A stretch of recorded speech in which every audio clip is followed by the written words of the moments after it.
Fala aí, pessoal do segundo ano, como é que estão vocês? Espero que todos estejam bem. Estamos chegando aí à nossa última semana do terceiro bimestre e hoje vamos começar aí um assunto que é a Revolução Russa, galera. Muito bem. Então, gostaria de hoje compartilhar com vocês aí a nossa apresentação em PowerPoint que vai nos ajudar aqui durante a nossa aula de hoje, Revolução Russa. Mas antes, deixo sempre aquelas orientações semanais para vocês, a semana 3 do ciclo 3, terceiro bimestre, para finalizar aí com chave de ouro esse terceiro bimestre. Vamos então aí com essa matéria de hoje, tá bom, galera? Muito bem.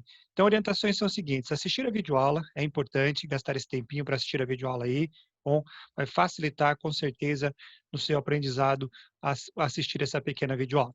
Também peço a vocês a leitura das páginas 29 a 35 da apostila 9, no capítulo 2 agora. Estamos indo já para o capítulo 2. Posteriormente, faço as atividades que começam na página 35 e vão até a página 37 no capítulo 2 também, tá bom, gente? Beleza? Então, muito bem. Outra coisa importante é, gente, tiver dúvidas, participe no fórum, tire suas dúvidas lá. Qualquer coisa também que você quiser tirar sua dúvida, nós temos a sala virtual para isso, tá bom? Então participe conosco, vamos conversar, vamos falar um pouquinho mais a respeito da matéria nesses dias aí, ou seja, na sexta-feira você pode participar conosco, tá legal, galera? Então, tanto no fórum como na sala virtual. Bom, vamos lá, vamos falar sobre a Revolução Russa. Primeiramente, então, a gente precisa falar desse contexto, né? Como estava a Rússia no início do século XX, quando nós vamos ter realmente esse evento histórico chamado Revolução Russa. Bom, o Império Russo, ele era constituído aí por um conjunto de etnias e culturas bem diferenciado, né? Mas, assim, a base realmente nós temos aqui que 80% da população acabava vivendo no campo e da agricultura. Então, a terra, na verdade, as grandes proprietárias de terra estavam nas mãos de poucas pessoas. Era uma Rússia governada por um czar, Nicolau II, né, absolutista, e realmente muito atrasada em diversas áreas da sua economia. Tá bom, também nós vemos aqui que alguns médios proprietários, que eram chamados kulaks, eles acabavam dominando a produção agrícola. Legal? E a industrialização, extremamente atrasada. E a que existia estava nas mãos de estrangeiros, sobretudo os alemães, belgas e também franceses, que dominavam a industrialização na Rússia neste momento aqui. Então, vocês percebem, esse é um pouco do contexto geral do que nós temos aqui na Rússia neste momento. Ainda falando sobre a Rússia, era governada por Nicolau II, e como país absolutista, né, o governo se centralizava todo nele mesmo, né? E com isso, quem é que estava realmente no poder? Grande parte dos privilegiados. Por exemplo, a nobreza, ela era proprietária de 25% das terras cultiváveis do país, para você ter ideia, gente. E a maior parte da população, na verdade, vivia ou tinha as atividades ligadas com o campo. Tá bom? No plantio e na colheita, eles eram usados instrumentos agrícolas muito antigos, como arado de madeira, a foice, né? E apenas em algumas grandes propriedades você tinha assim alguma tecnologia um pouco mais moderna que vai permitindo o aumento da produção. Esse era o contexto assim que nós falamos aqui um pouquinho a respeito, que nós vemos um pouquinho aqui a respeito da Rússia neste inteirinho aí. Bom, gente, ainda falando sobre esse contexto, as condições, por exemplo, de vida dentro né, para a população no campo, como é que era? Os camponeses, eles viviam em casas muito precárias, sem ventilação nenhuma, o pão preto era a sua comida principal, na época, né, que é o pão integral, vamos dizer assim, o pão integral era muito mais barato, muito mais acessível, e esse era o alimento típico deles, como também a batata, até hoje é, né? A torta de farinha de milho, e as escolas eram raríssimas. Quando tinham, né, eram muito pouco frequentadas pelas pessoas do campo, certo? Então, no campo, a situação já era essa. E na cidade, não era muito diferente. Nas cidades, a economia virava realmente que ainda, por causa da economia ser essencialmente agrícola, agrária, perdão, a Rússia ela tinha pouquíssimas indústrias. E como eu falei anteriormente, as que tinham estavam nas mãos dos estrangeiros. Então esse era um grande problema. E os funcionários, os empregados, também estavam sendo muitas vezes assim expostos a horas excessivas de trabalho, sem direitos trabalhistas, também com condições nas fábricas péssimas. Então, essa era a situação que nós podemos viver aqui, deixar para vocês, anunciar para vocês, em relação aos nossos amigos russos desse início do século XIX. Então, a situação não era nada legal, tanto do campo como também na cidade. Beleza?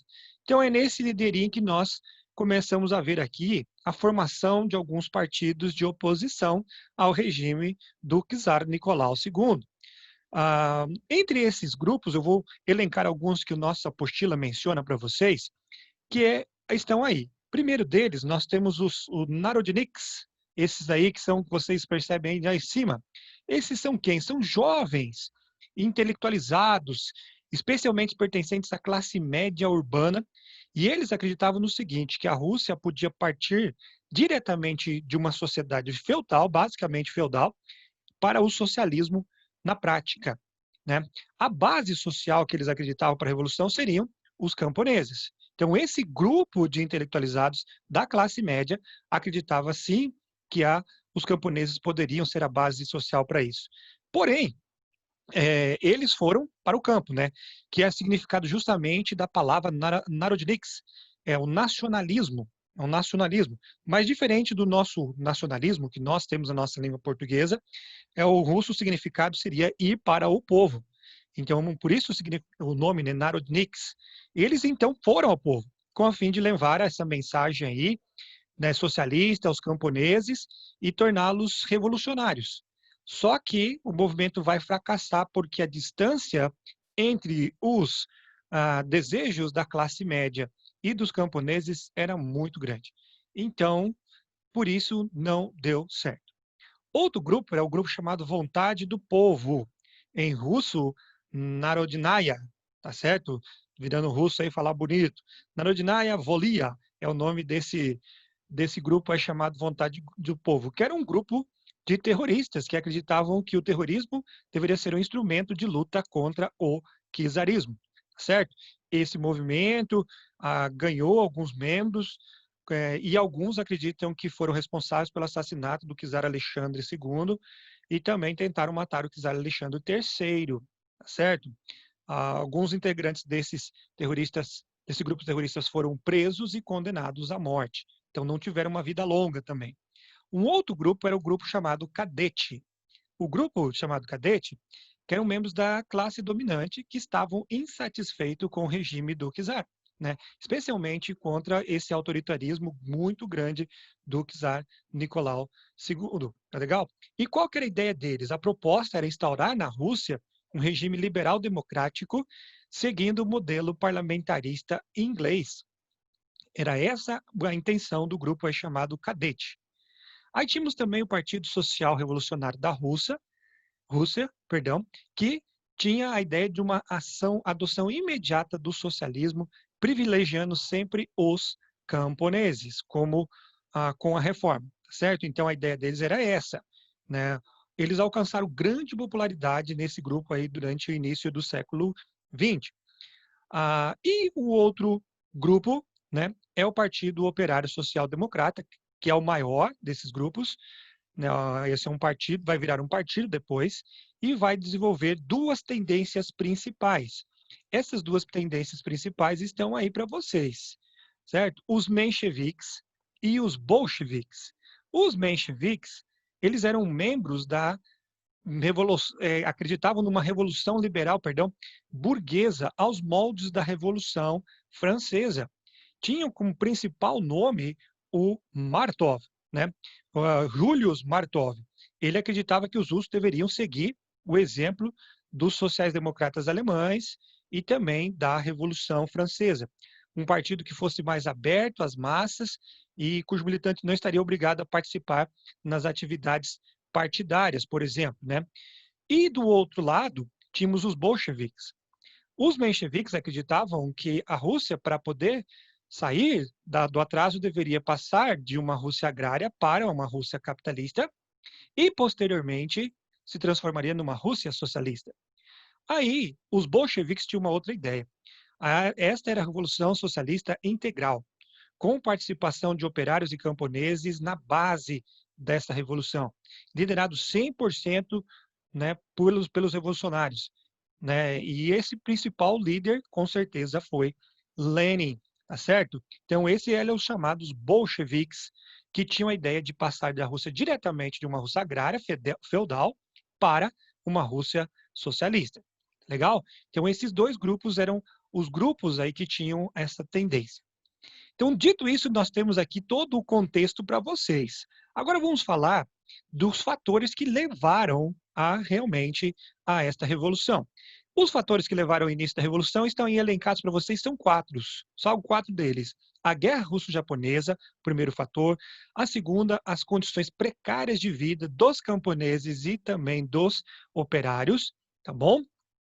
A criação e manipulação da Duma por Nicolau II é o terceiro fator, e o quarto fator vai ser a influência do socialismo e a criação dos chamados sovietes. E nós vamos, então, estudar cada um deles. Primeiro, a Guerra Russo-Japonesa. O que foi essa Guerra Russo-Japonesa? Foi um conflito que aconteceu entre esses dois países aí, que disputaram territórios onde hoje nós temos a Coreia e região também da China. Tá bom? Então aqui nós vamos ver então que esse é o movimento, essa é a guerra chamada Guerra Russo-Japonesa. O que acontece aqui que foi realmente muito, mas muito marcante mesmo, foi a derrota da Rússia para os japoneses. O gigante europeu perdeu por um pequeno país, né, vamos dizer assim, numa ilha asiática. Então eles vão perder este momento, esta guerra.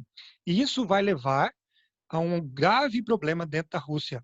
A Rússia já estava numa grave crise econômica e financeira, né, econômica, perdão, e social, perdão. E isso vai aumentar ainda mais o descontentamento dos diferentes grupos sociais aí com o czar Nicolau II, né? Então as contradições internas, os conflitos internos foram ainda maiores após essa derrota. Nesse mapa você vê aí a região disputada por japoneses e russos, a região da Manchúria, ali perto da Coreia também nós temos parte da China, certo? Alguns territórios até russos foram invadidos pelos japoneses. Que coisa, né? Então isso acentua ainda mais as críticas. Outra coisa que nós já falamos são as condições precárias de vida dos trabalhadores, tanto do campo como também da cidade. Nesse momento aqui, vocês veem nessa imagem, alguns camponeses pobres que estão posando diante dessa carcaça de um cavalo morto que foi aproveitado aí para aliviar a fome do povo, né?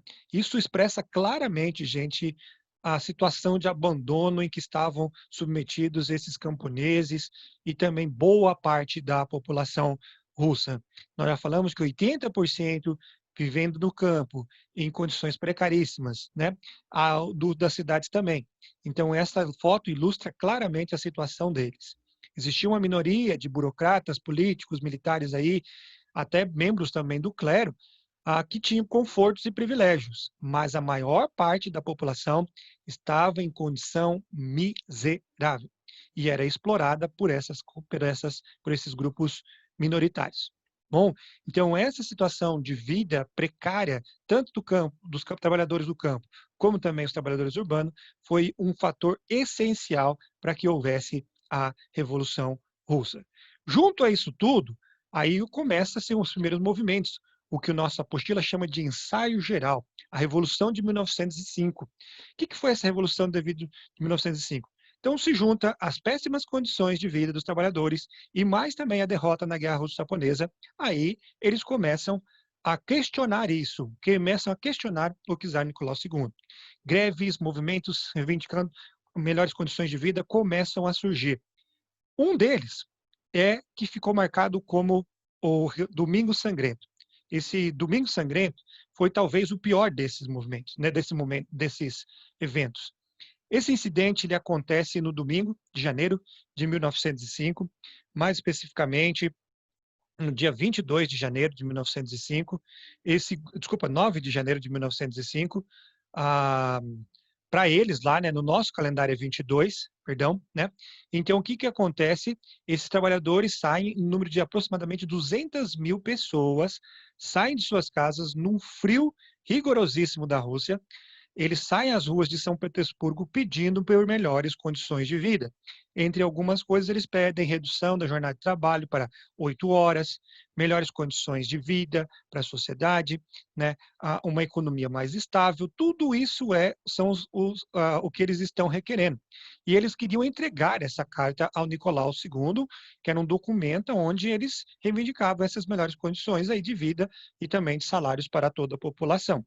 Foi um protesto pacífico que tinha como objetivo apenas caminhar até a frente do palácio e entregar esta entregar esse documento para eles. Essa movimentação, gente, era inclusive liderada por um padre, né? E os manifestantes carregavam os diversos estandartes com imagens de santos, inclusive, e eles pedindo pão e paz para a Rússia. Mas como eles foram recebidos? Eles foram recebidos a bala pela polícia do nosso amigo czar Nicolau II. Então, entre eles tinham mulheres, tinham crianças, e o resultado foi este que nós conseguimos ouvir a respeito disso, né? 92 mortos, é o que se dizem, e milhares de feridos. Milhares de feridos. Então, esse momento da história ficou conhecido como Domingo Sangrento na história, tá certo? Além disso, nós temos também outro movimento. Desculpa, aí está a imagem, né, das pessoas no chão, correndo, desesperados, com essas fotos antigas do momento aí do que nós conhecemos por Domingo Sangrento.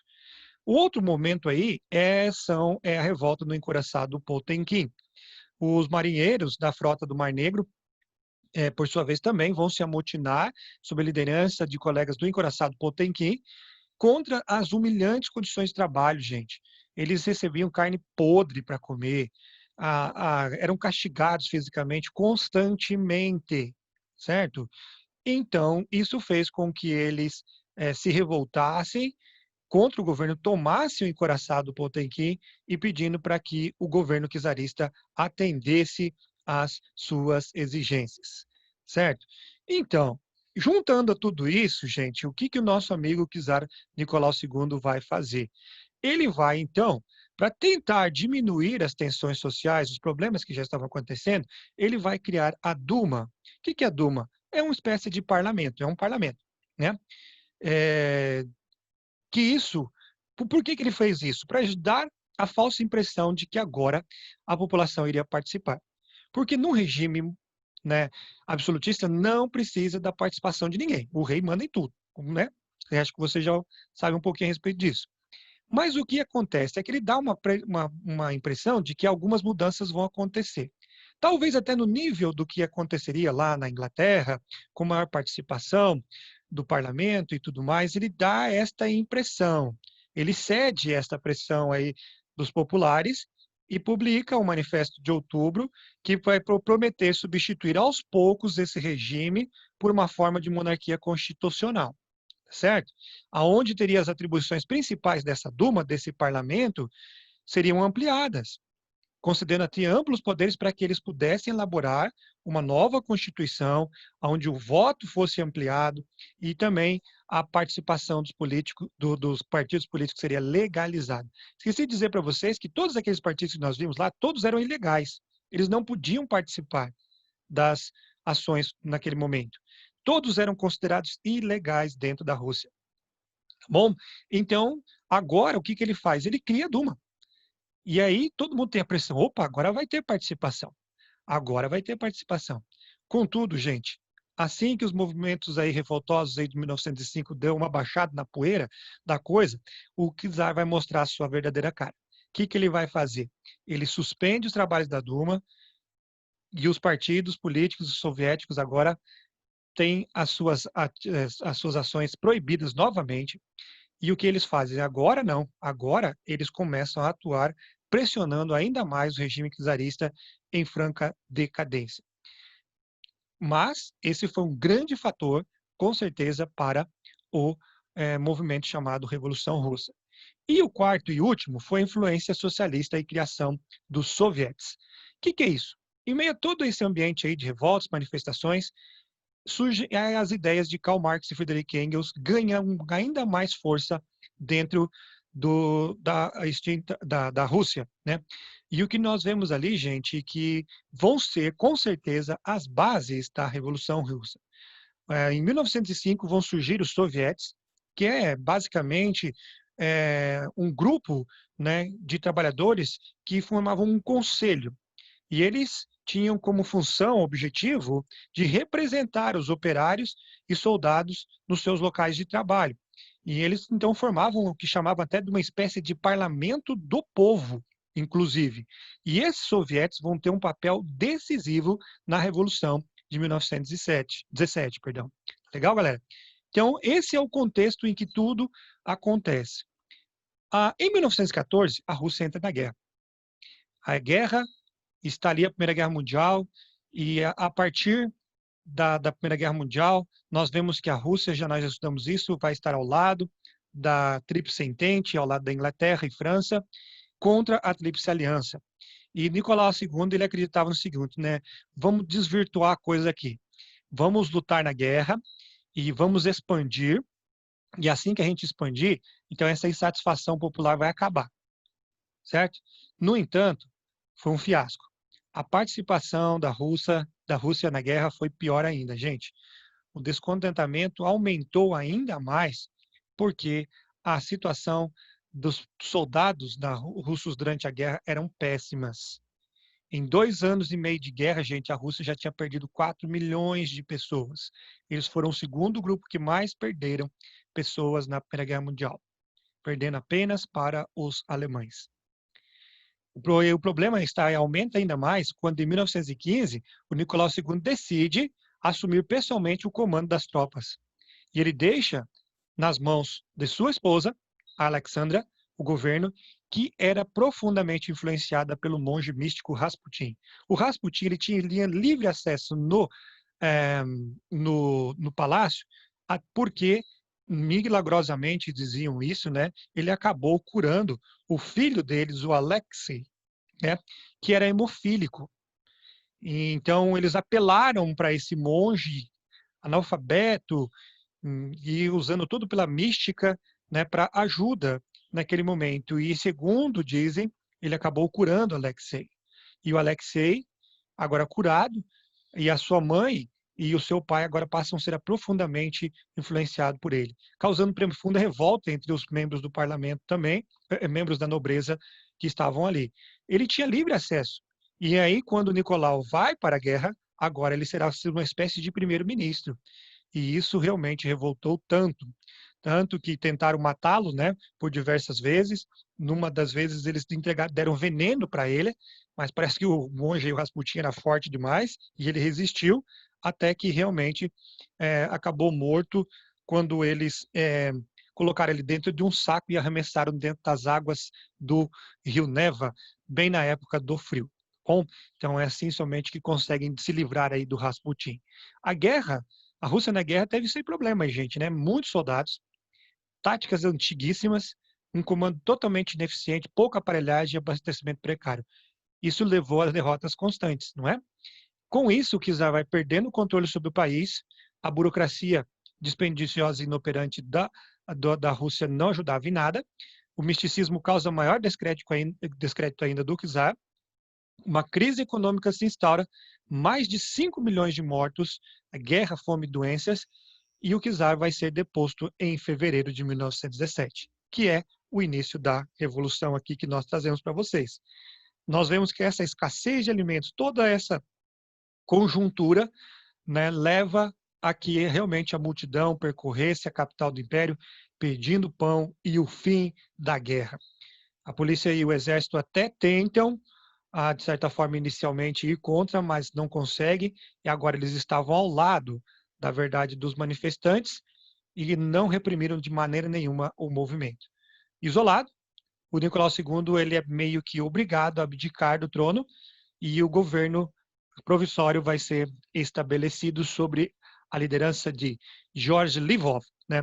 E esse governo vai ser dominado pela burguesia russa, grande maioria menchevique, e decide continuar na guerra. Nós vamos ver daqui a pouquinho justamente isso. A ideia era numa ofensiva contra o Império Austro-Húngaro, para que assim conseguissem, de fato, maior crédito diante da população. Contudo, a nova ofensiva não deu em nada, fracassou, e a situação cada vez mais piorou, ao ponto de que realmente o governo provisório fosse retirado e foi substituído por Alexander Kerensky.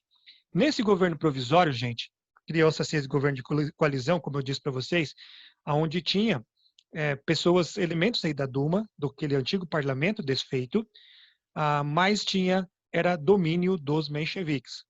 A primeira parte da revolução, chamada de março de 1917, ela é dominada pelos mencheviques. E quais foram as resoluções deles aí nesse governo provisório? Primeiro, a permanência da Rússia na Primeira Guerra Mundial. Liberdades individuais começam a ser estabelecidas, essa abertura. Reduzem a jornada de trabalho, que era de 12 para 10.